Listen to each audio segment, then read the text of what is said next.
들깨입니다. 들깨를 여기저기 심어서 어, 이렇게 활용할 수 있어서 좋아요.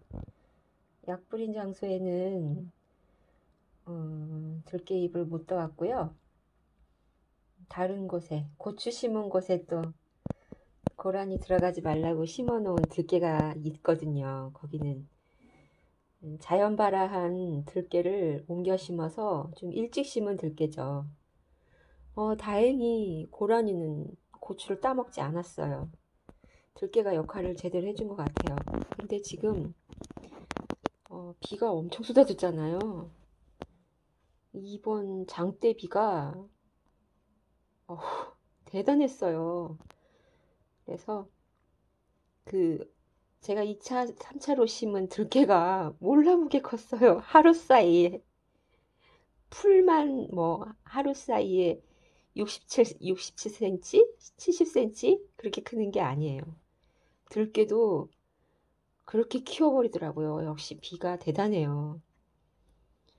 음, 근데 이거는 너무 웃자란 거예요. 일찍 심었으니까 이거는. 보세요. 역시 깨송이가 달리긴 했죠? 그래도 여립잎 쪽, 곁순 나오려고 하는 여립잎 쪽만 뜯어왔어요. 너무 웃자라니까 쓰러지더라고요.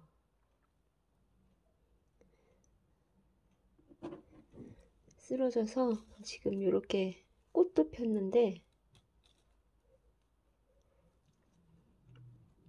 요걸 왜 따왔느냐? 여기 깨가 들어있는 것도 아닌데 튀김해 먹을 것도 아닌데 그죠? 그래도 고소하고 막 그런 향이 나요. 씨앗에서 나는 게 아닌가 봐요. 고소한 향이. 잎에서 나나 봐요. 음, 전 이거를 가루를 내려고요. 가루는 색깔이 좀 예뻐야잖아요. 그런데 각 이걸로 뭐 여러 가지를 만들 수 있다고는 하지만 우리는 각 그 만드는 목적에 맞춰서 색깔도 유지해야 되고 맛도 내야 되고 다양한 걸 생각해야지 뭐 그냥 만들면 맛은 없어요. 뭐든지 정성과 특성과 거기에 맞게끔 이렇게 성격을 맞춰줘야지 더 맛이 있고 그만큼의 역할을 하는 건데 그러니까 뭐 들깨가루는 초록색이 좀 선명하게 있는 게 더 낫다 그런 게 있고 들깨차 같은 경우는 들깨차가 아니고 들깻잎 차죠. 들깻잎 차 같은 경우는 솔직히 이거 썰어서 끓여봐야 향도 안 나요. 여기서 충분히 뭐 어떤 들깨의 정유 성분이 나온다고는 하지만 우리는 차하면 우선 향이잖아요. 향을 먹기 위한 건데 음, 물론 뭐 약성만 취하겠다 뭐 그런 목적이면은 굳이 그렇게까지 안 해도 되겠지만 여러분 그 녹차 덕금 할 때 보셨죠? 그 무쇠솥에 면장갑 끼고 막 이렇게 덕금 하잖아요. 막 이렇게 이렇게 막 비벼주잖아요. 두 손으로 이렇게 비비고 다시 풀고 다시 이렇게 비비고 그런 과정이 어, 약성을 밖으로 충분히 즙을 추출해내서 다시 이렇게 차에 머금게 또 하고 수분만 날려주는 거죠. 그래서 그게 좀 부피가 줄어서 이렇게 잎이 또르르 말리는 것도 있지만 그거를 차에 조금 넣어가지고 뜨거운 물을 붓게 되면 즙이 나온 걸 간직하고 있는 잎이기 때문에 더 빨리 그 향을 맡을 수가 있고 좋은 거예요. 그 유념의 과정, 덕금이 그런 거거든요. 그런 거를 왜 하느냐 하면 그런 것 때문에 하는 것 같아요. 그래서 제가 그 텃밭에서 들깻잎 차를 만들었어요. 영상도 만들었는데 그걸로 깨가루까지 낸다는 거는 좀 아닌 것 같더라고요. 이거는 겨우내 차로 먹고 이거 들깨가루는 따로 내야 되겠다. 그런 생각이 들어서 더 크기 전에 좀 따온 거예요. 또 이게 쓰러진 거라 어차피 뜯어올 수밖에 없었어요. 쓰러진 거 놔두면 그냥 버려지는 거잖아요. 그렇다고 완전히 뽑아낼 수는 없어요. 고추가 수확을 마친 게 아니니까 언제라도 고라니는 들어가서 고추를 따먹을 수 있거든요. 밤에 어제 12시까지 고추 땄어요. 비 오는데도 불구하고 고추는 붉게 달려 있으니까 물론 빗물에 고추가 바이러스를 병균을 이렇게 옮겨 타서 고추에 해가 될 수도 있겠다라는 생각도 했지만 그래도 빨간 고추 따야지 놔두면 버리는 거잖아요. 그래서 어제 무리해서 그냥 빨간 고추 다 따왔습니다. 파란 고추도 웬만한 건 따왔어요. 왜냐면 비가 그렇게 오는데 살충제를 뿌릴 수가 없잖아요. 그러니까 뭐 나방 종류하고 진드기들이 항상 대기하고 있는 건데 음, 그래서 그냥 멀쩡한 고추들은 웬만하면 밤 12시에 끝나서 이동을 하다 보니까 앞에 고라니가 콩밭에 가 있더라고요.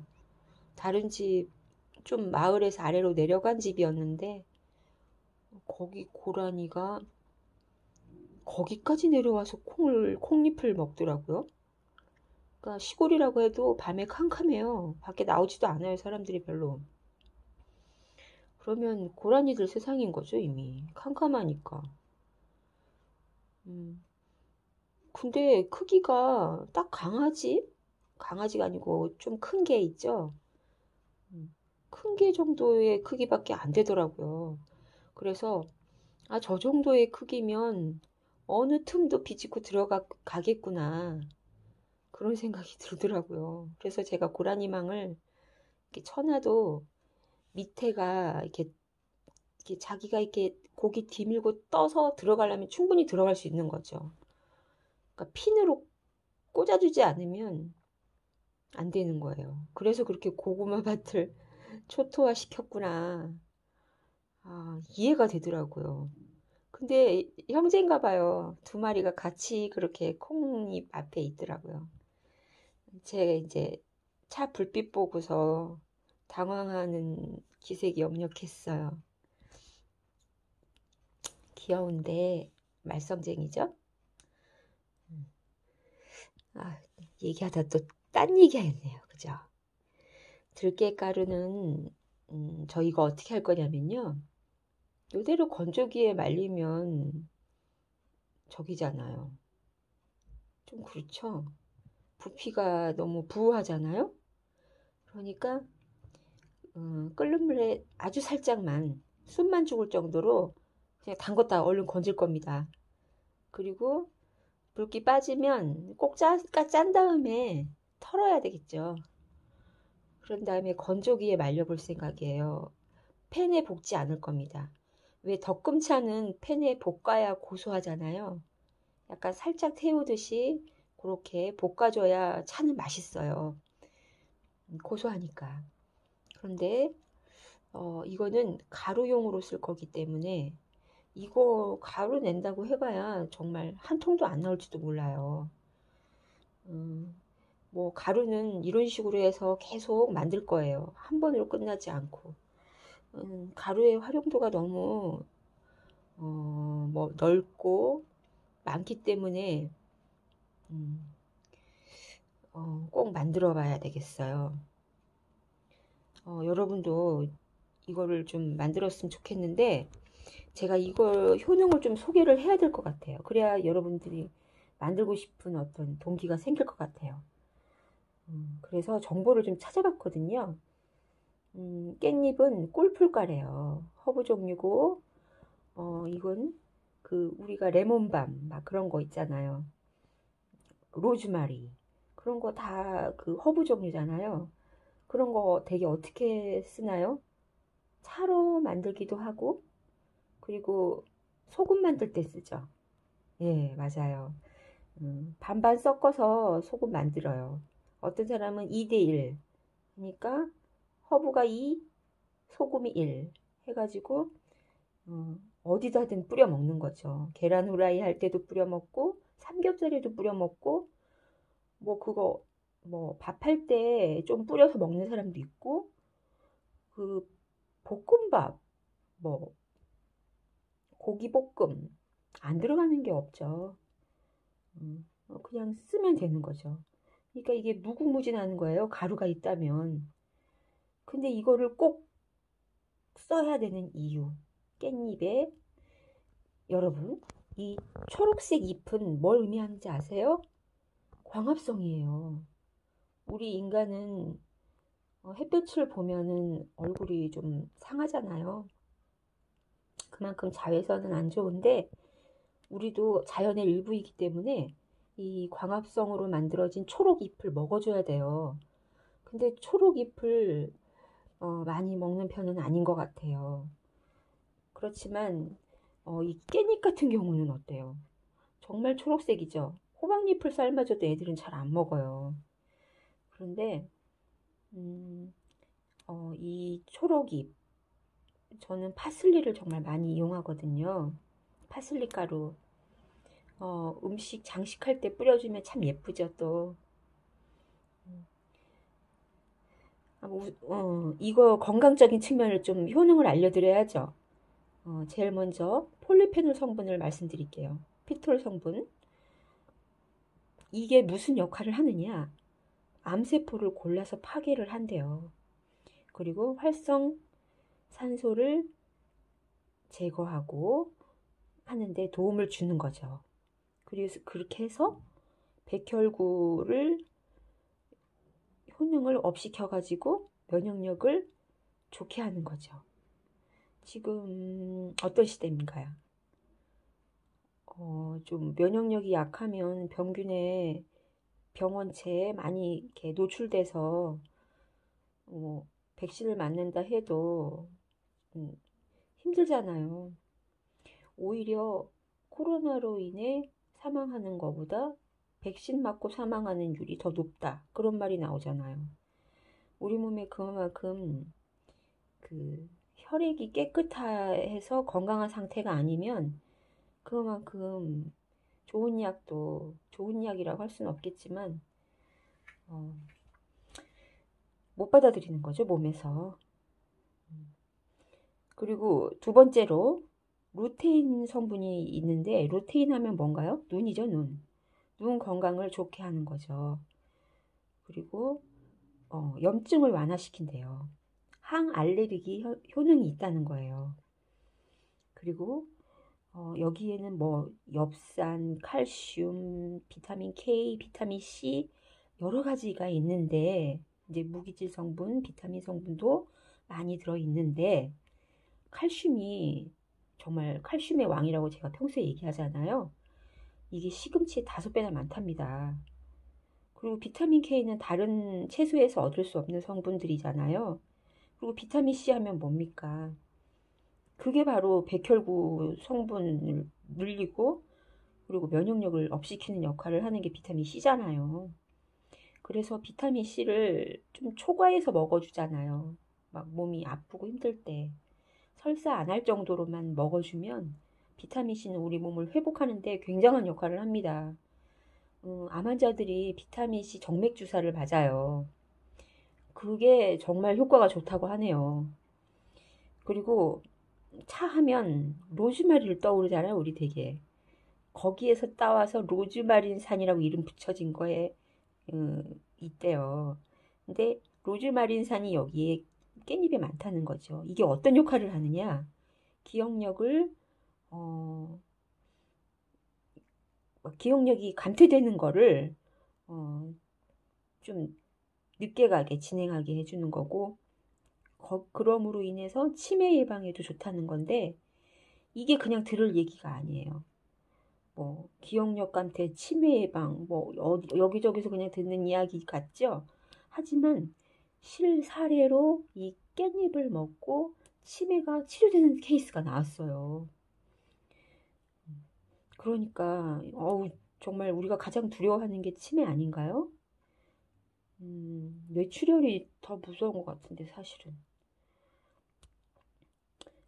김이 죽은 게 그렇게 좋대요, 또 이게. 음, 아유, 뭐 안 먹을 이유가 없죠. 깻잎 김치는 담으신 거죠? 깻잎 장아찌만 드시지 말고 깻잎 김치를 담으세요.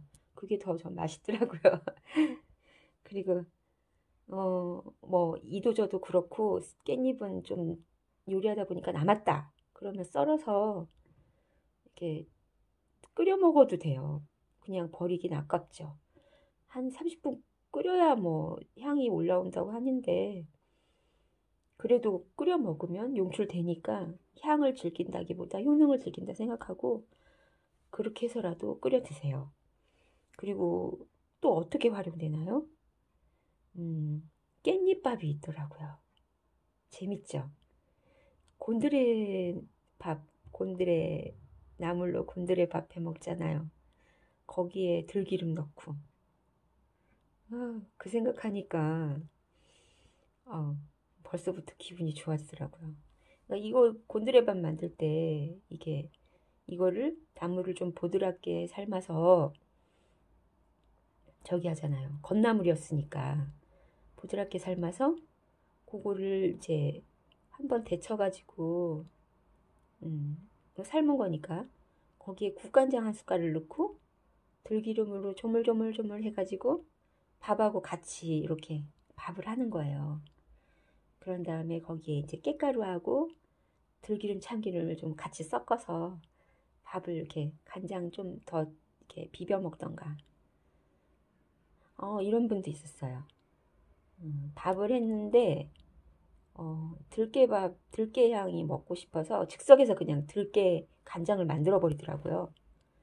이걸 썰어서 이렇게 말아가지고 돌돌 말아가지고 채 썰어서 거기다가 가진 간장 양념을 하는 거예요. 마늘 듬뿍 넣고. 음, 야채가 많이 들어가야 간장은 맛있어요. 그럴 때는 그렇게 해서 거기에 비벼 먹더라고요. 이 정도면 어때요? 들깻잎 많이 활용할 수 있겠죠?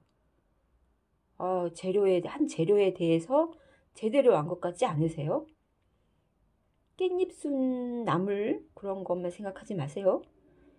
이렇게 가루로도 충분히 만들어서 이렇게 여러 군데 활용할 수 있다는 거.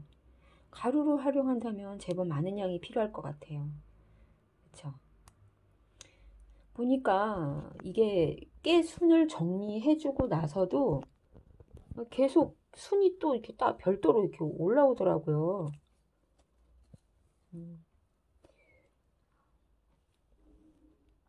아무튼 요거를 살포시 곰방 삶아서 건져낼 겁니다.